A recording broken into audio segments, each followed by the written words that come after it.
এই রাঙা, সত্যজিৎ বাবু ফোন করছেন তোকে। হ্যাঁ সত্যজিৎ স্যার। রাঙামতি, তোমার সাথে আমার দরকার আছে। আমি জানি এখন বাড়িতে পুজোর পরিবেশ, তাছাড়া আইরির কথাটাও আমি শুনেছি। অদিতি আমায় সমস্তটা বলেছে। আমি আমার টিমকে বলেছি, খোঁজ করছে ওরা। কিন্তু যে বিষয়ে আমার তোমায় দরকার সেটা খুব আর্জেন্ট। রাঙামতি, তোমার হেল্প দরকার আমার। হেল্প? কি হেল্প? আমি সেটা এসে বলছি, খুব আর্জেন্ট। আমি এক্ষুনি আসছি।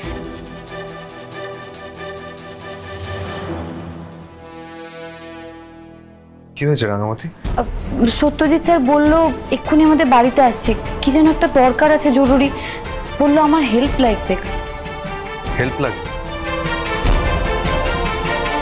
দেখো রাঙামতি, তুমি ন্যাশনালটা সবে জিতেছো। এখনো কিন্তু তোমার লড়াইটা শেষ হয়ে যায়নি, সবে শুরু হলো।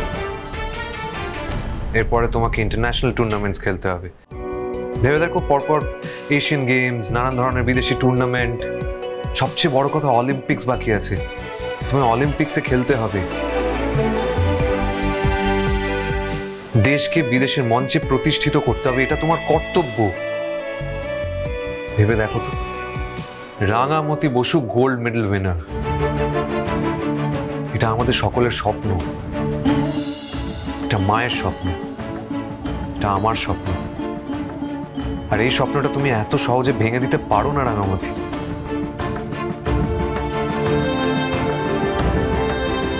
সত্যজিৎের সঙ্গে আমার কোনো বিরোধ নেই। ইনফ্যাক্ট সত্যজিৎ বাবুর সঙ্গে অদিতির যে বিয়ে ঠিক হয়েছে, এতে আমরা সকলে রাজি।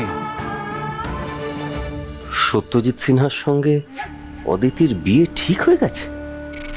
কিন্তু কি বলতো, আমি চাই না যে তুমি তীর ধনুক নিয়ে নতুন কোনো যুদ্ধে যাও, জড়িয়ে পড়ো। এই কারণেই আমি তোমাকে ফরেস্ট ডিপার্টমেন্টে চাকরিটা নিতে দিইনি, কারণ ওখানে বিপদ আছে। আর একবার যদি তুমি বিপদ বা সমস্যায় জড়িয়ে পড়ো না, তাহলে কিন্তু তোমার তীরন্দাজিটা আর এগোবে না রাঙামতি।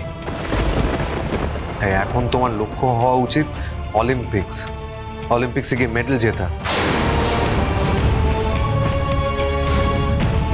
মানছি তুমি ন্যাশনালসে খুব সহজেই দেশের মেয়েদেরকে হারিয়ে দিয়েছো, কিন্তু যখন তুমি অলিম্পিক্সে যাবে বা বিদেশের কোনো টুর্নামেন্টে যাবে, তোমায় কিন্তু এটাই মাথায় রাখতে হবে যে স্কিল ওয়াইজ সেই সব বিদেশি কম্পিটিটররা কিন্তু তোমার থেকে 5 গুণ বেটার হতে পারে, এগিয়ে থাকতে পারে। তাই ব্যাপারটা কিন্তু খুব সহজ নয়।